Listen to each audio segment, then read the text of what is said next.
there's a thing that gets said to me from time to time in various forms. Someone will say to me, uh, Gil, I can't really figure you out. Uh, Something like this. Say, you know, 1 minute you're doing some Frank Rosetta barbarian babes. Another moment you're doing octopuses, robots. Then you're doing still lifes, landscapes, realistic paintings of a cat, uh, nudes, or some whimsical drawing of a raccoon with a sword. Hi, sissy. And so they're like, "Who are you? You know, what are you trying to do with your life?" And well, the answer is video quality is better today. That's a relief. The yesterday's video was terrible, really broken up. Uh, Raccoons for the win! Absolutely, absolutely. Raccoons are wonderful, wonderful creatures. Did I mention my mother had a pet raccoon when she was a little kid? Um, that's about the entirety of what I know about that story. But mom had a pet raccoon when she was little. Anyway, I was complaining about something. So yeah, so people say I don't understand who you are, or who are you trying to be? You do all these different, utterly different styles of drawing and types of work, and I can't really tell what you're trying to achieve or what you're trying to do. And the answer, of course, is I don't know. I mean, it's not that I've never known. I mean, I'm an old man. And sometimes people can say, "Well, God, I mean, how? When are you going to know? If you don't know by now, when are you going to know?" Well, the problem is, I kind of already did it. The thing. I was a sign painter for 22 years. A lot of wasted time before that, no, of course, but I was a sign painter for 22 years, and then now I'm not, and that wasn't entirely my decision. And okay, it's like a blank sheet of paper. Good. Um, it's like here you are at the beginning of your life, right? And there's 1,000 roads that you can take. There's a million roads there's an infinite number of roads that you can take. And every one of those roads has branches that split off. And every branch has branches that split off. And there's just roads that you can take. Maybe they intersect with each other. Maybe there's ways um, that you can come back together, or whatever. But they split and they branch. But you choose a path, and as you go down, you're going to start noticing that the intersections are fewer and fewer and farther between until one day you find yourself way out here and you realize this road doesn't go any further and there are no possibilities from where I stand.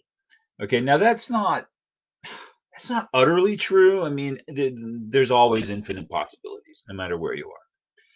But when you're a kid, when you're back here, every one of these roads has a program.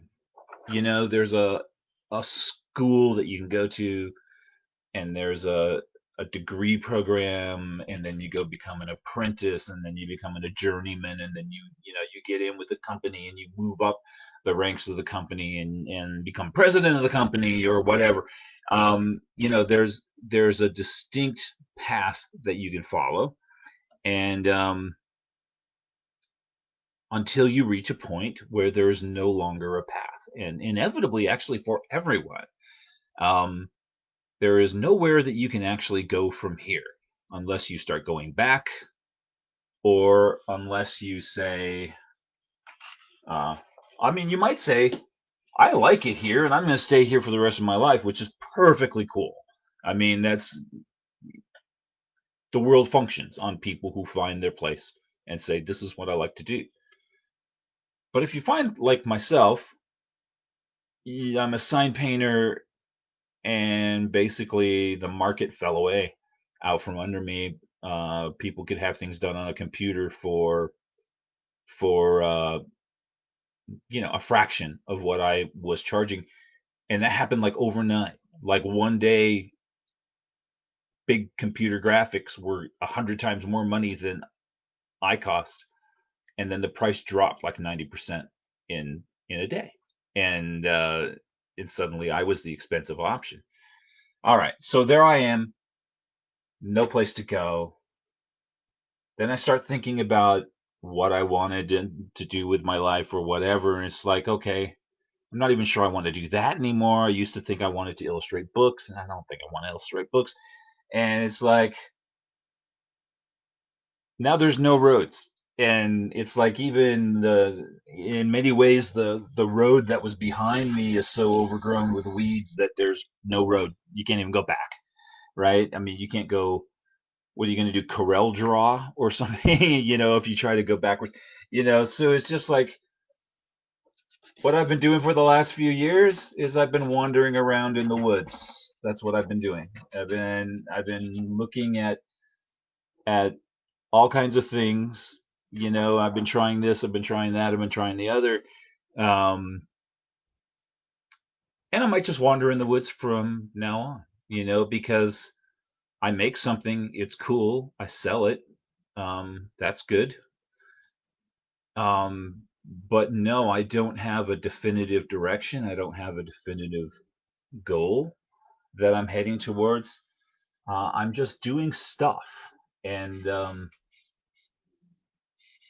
I've decided, for the moment at least, to be okay with that. I'm doing stuff. And I'm traveling around and I'm seeing what there is because, uh, signs, for a while, I was trying to get back into painting signs. And, basically, I found myself in the position of being at the beginning again, trying to impress people again, trying to find a whole new market, trying to break in to the sign painting market, which I'd been in for 22 years. And suddenly my customer base was completely gone. I had an entire new group of people who weren't sold on the idea of the importance of signs at all. And it's like, I have to try to break in to this market that I'm tired of. And that possibly isn't even really a market anymore. And so I said, if I'm going to break in, if I'm going to do that kind of energy, I'm going to break into something I find more interesting to me. So I'm going to break into something else. So I did some gallery work, I did some illustration work. Um, you know, I've done a number of interesting things. We had an art show here at the house one time. It's probably the best thing we ever did in our lives. I made some coloring books. That was pretty darn cool too. Um, and yeah. So paths. There are different paths, and some of them have a program. Some of them have a clear definition, and some of them you just wander around, and you'll know what the path is after the fact, I guess. Because it's not there now. So you just gotta find it. So that's who I am. That's who I am. I'm a guy walking around, not confused. I'm not lost. I'm just looking. Like I'm exploring. Yeah, exploring. And I may be exploring for the rest of my life, and that's fine.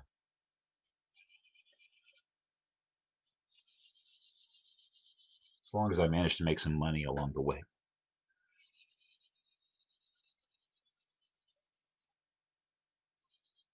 I think every retired guy and gal, kind of to an extent, finds himself in that position.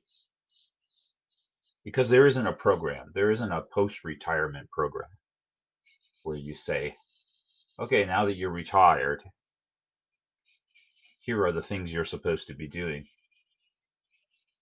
I mean, people say, oh, yeah, you're going to golf, you're going to go fishing, you're going to do things like that, but it's not actually a program for that. It's just up to you. If you want to go golfing, want to go fishing, or if you want to find a job. A lot of people have to go find a job.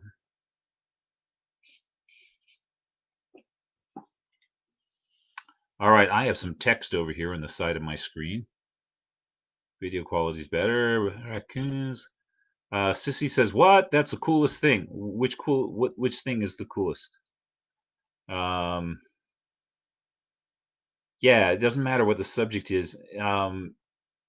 It's not subject. Hi, Russ. Uh, yeah, I'm not worried about subjects so much. I'm not sure what people mean when they do ask the question. Um, about the subject but just what is this guy trying to do? Is he trying to be an illustrator? Is he trying to be a fine artist? Is he trying to be a tattooist artist? Or what is it he's trying to do? And uh,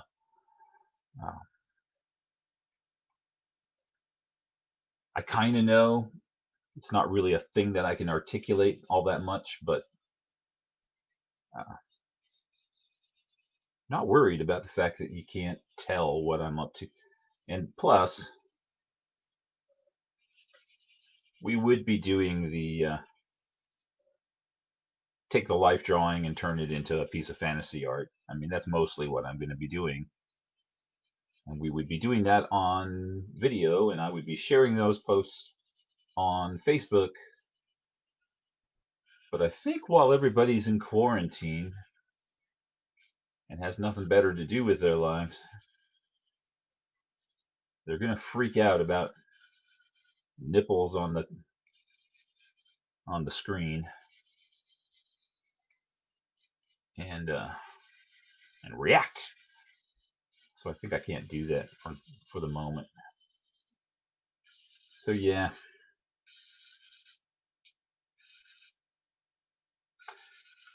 Anyhow, I think about all that when I think of and somebody said something a little bit recently, like the crazy range of things that I'm doing even in these videos, and that's partly because I don't want to be boring. I don't want to do. The raccoon was really cool, but I don't want to do raccoons every day, or necessarily even animals every day. I'll switch it up. Your mother having a pet raccoon, that's what the coolest thing in the world. Yeah. Um, I I imagine that was pretty cool. Evan says I want to retire and start my own rainbow farm. Yes. Yes. Once again, my screen has gone black and said, "Sorry, we're having trouble playing this video."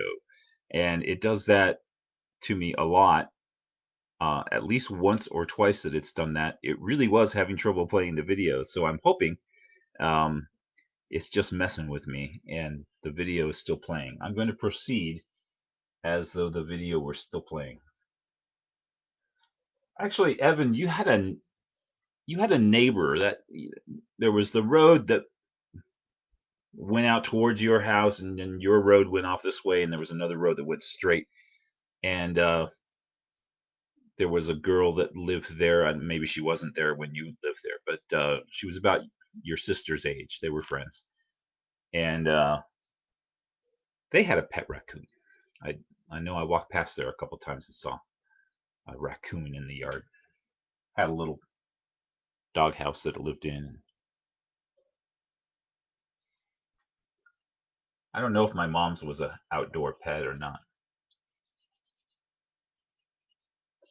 Probably.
As soon as this video is over, Stellar says we're still going. Okay, great.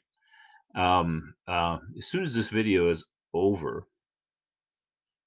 I'm going to think of a rejoinder to the Rainbow Farm thing, but nothing's coming to me yet. Raccoons are a big deal at our house. It's all Kaylee's fault. Okay. Uh, Kaylee learned about them somewhere, unless you actually have them running around the neighborhood. We did have a bunch of them. Um, I used to live briefly next door to where Evan used to live, which was outside of Prescott up in the pines. And there were raccoons running around there. And we had outside my door, there was a porch and the people that lived upstairs, but there was nobody living there. But there was this huge bird feeder that was full of birdseed.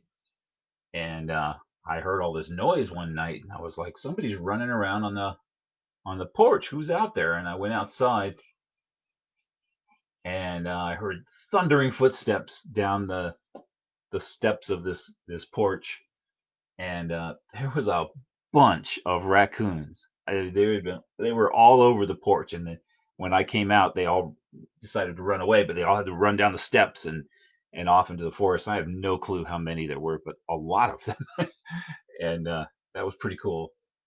And that happened a few times that they. I never saw that many again, but it was a few times they were up there and they were eating the bird seed out of that feeder.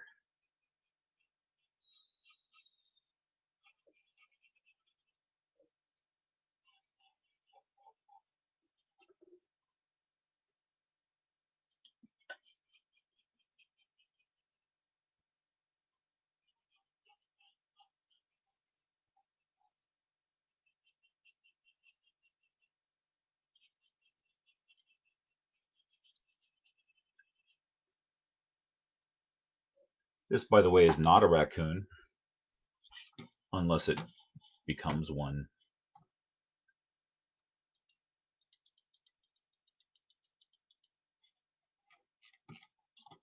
I'm zooming in.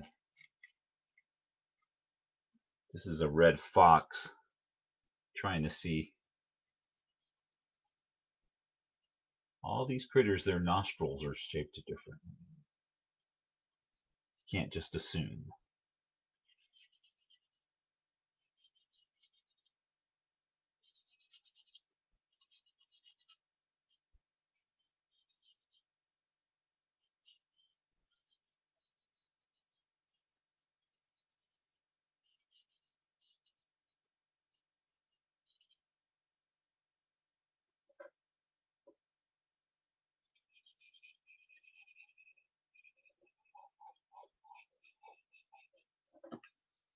I read an article, and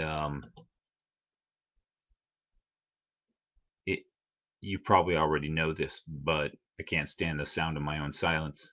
She picked up a stuffed raccoon at an aquarium trip. Hasn't put the thing down since she was a year and a half. Wow. And how old? She's only like 3 though, right? 3, 4.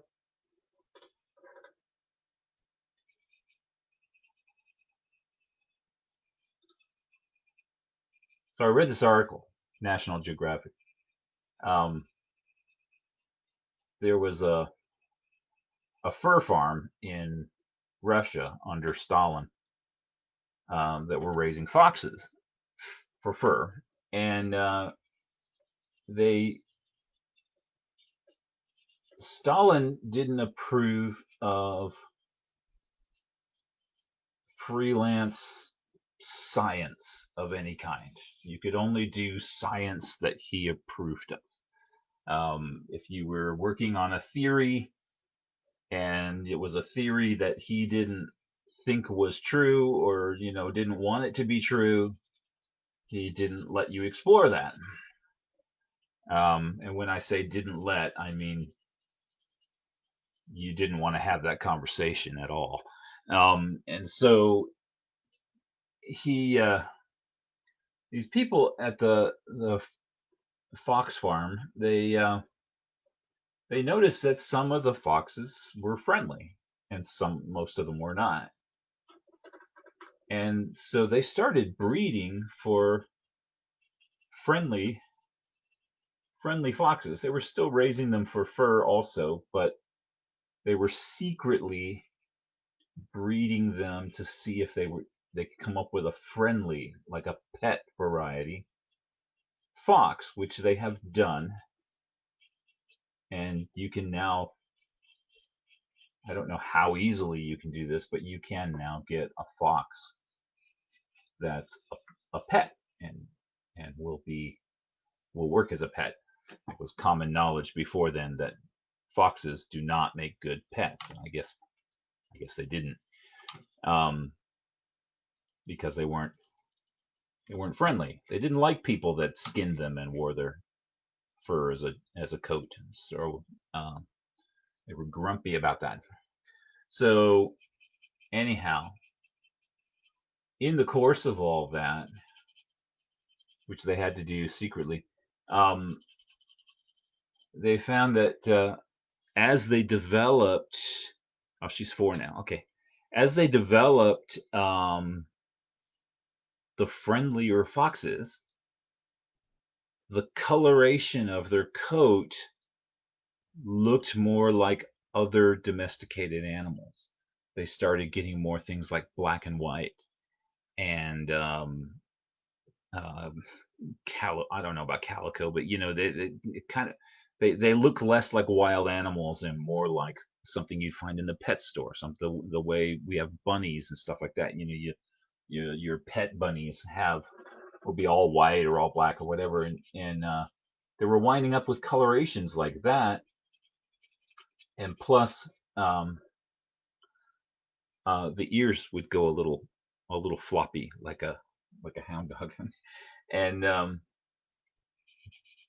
so that's what your pet foxes are likely to look like. They're I don't know if they're all going to look like that, but there's something that they've discovered about those colorations um, that are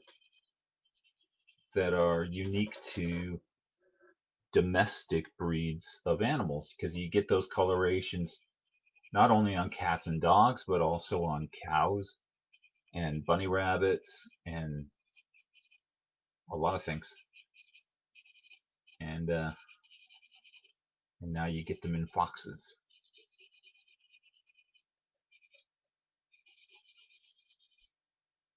So my birthday's in October, and I've always wanted to have a fox for a pet. So talk to your Russian friends, see what you can work out for me.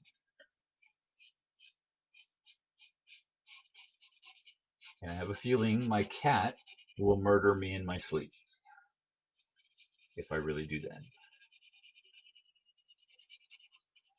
but I would have a fox.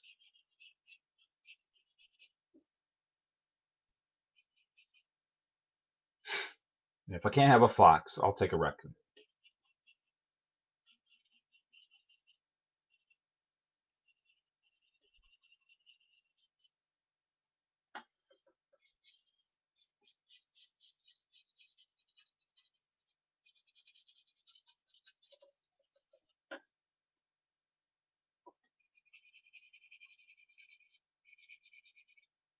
Or one of Evan's domesticated rainbows. I'll take one of those.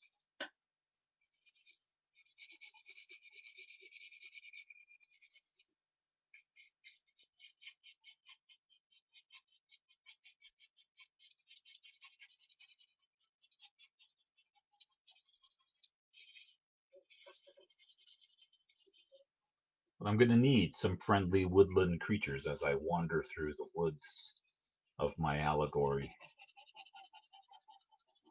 This guy's looking more and more like a raccoon. Did I say it was a fox? Nonsense. It's a raccoon.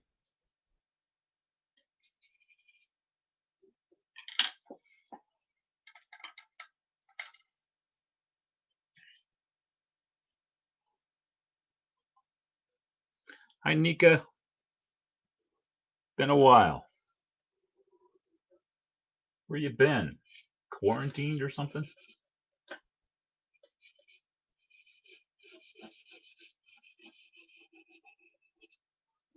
I don't know if this rusty red chalk is going to work on this thing. I haven't tried it on this paper before. Paper I was using yesterday was already had a colored tone on it, and it was really this paper is textured, but that stuff was really textured. So it took pastels and things really well.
Like a corgi? It does. Really was not my intention, but you're right, it does.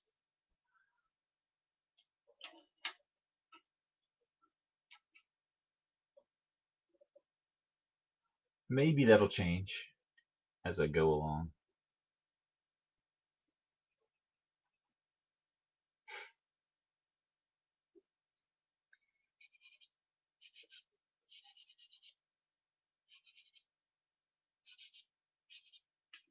we had a friend who had corgis, and she would stand up here at the end of the hall. And what would she do? She had one of those, you can find them in every pet store. It's a little hedgehog toy. It's like a little squeaky toy hedgehog. And she would throw the hedgehog down the hall, and the corgi would run off in a different direction. And no, I'm getting this wrong. She would throw the tennis ball. The corgi would run off and get the hedgehog, and then use the hedgehog to bat the tennis ball back down, then bring it back to mom, and then go throw the hedgehog, and then wait for mom to throw the ball again. The mom would throw the ball. He'd run off. He'd get the hedgehog and run and knock the ball back down. And invented this game all on his own. Didn't she just had these toys kicking around, and that's what happened.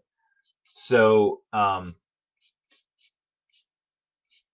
she tells us this story, and months or a year later, I met a guy who had a corgi, and that was my corgi story. So I told him this story, and he's looking at me and he goes, "My dog does the exact same thing. I throw the tennis ball down the hall. He runs and gets the hedgehog, and he uses the hedgehog to retrieve the ball." So that's a thing. I don't know what thing that is, but that's a thing about corgis. There's apparently been a convention, and they've all agreed that this is how to chase a ball.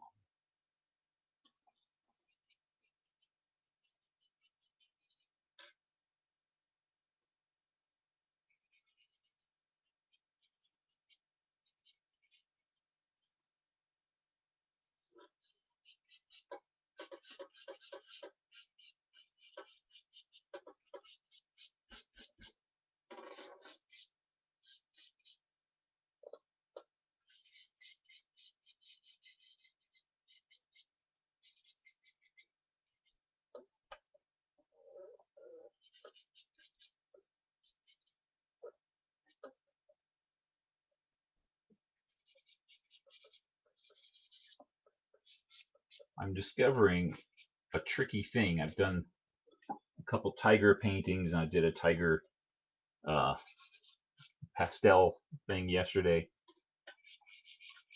and I'm doing this fox, and he's got this white on his ruff, and he's got this white down below, on his chest, and it can be a very challenging thing.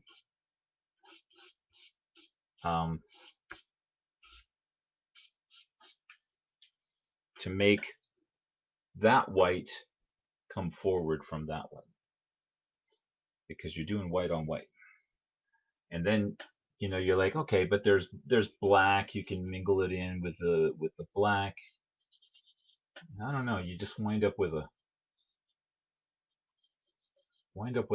line. Even in paint, you wind up with either a color that isn't really there, or a hard line, or it all blurs together.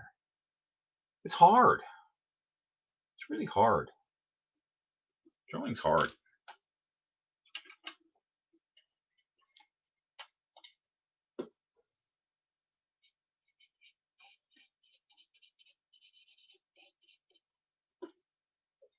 That, and let's see if I can do this.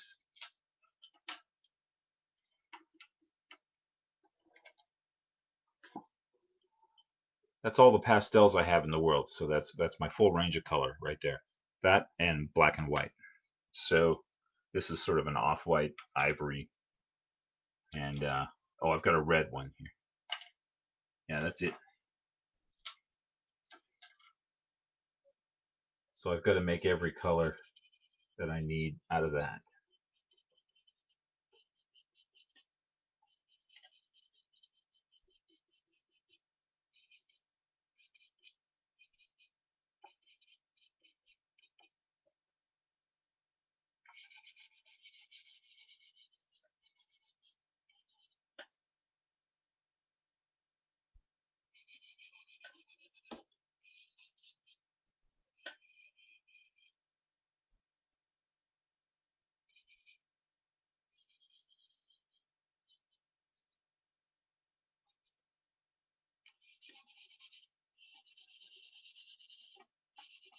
And it may turn out that when I post the picture of this tomorrow, I'm going to say, look, everybody, I drew a corgi.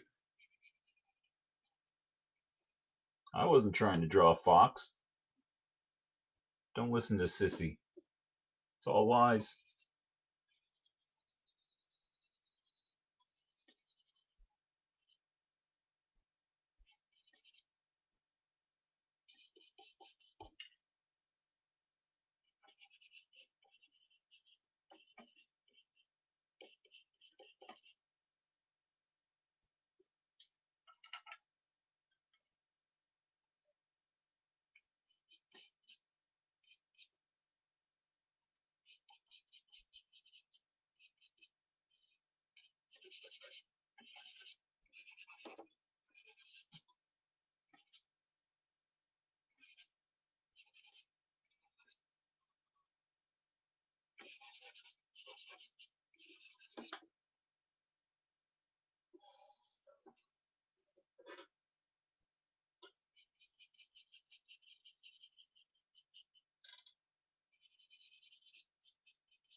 Okay, Ellie's gonna like that one too. Okay.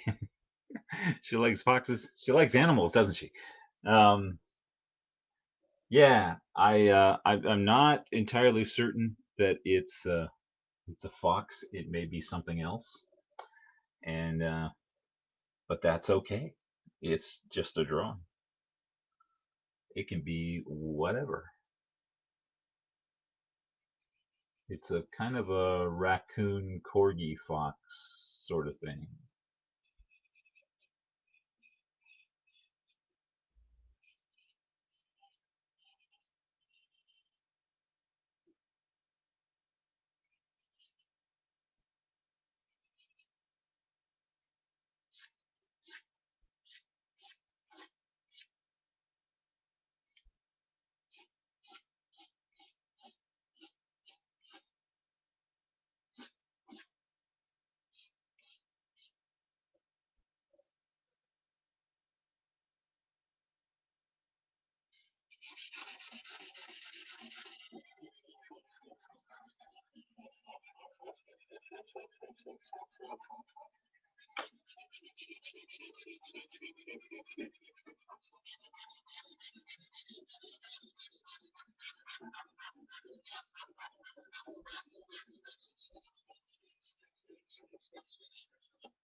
You never have to draw every little hair. You just pick some areas on a drawing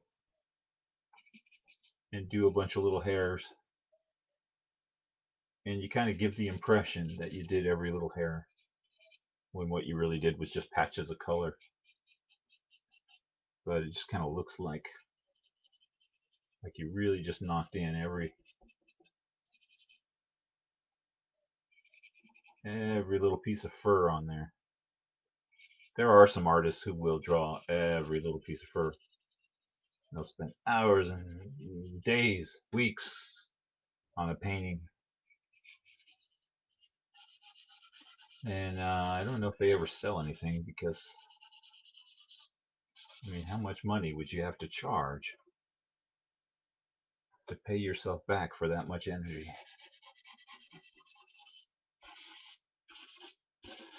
Not even that for me. It's just, I get bored and I want to move on to another project pretty quickly.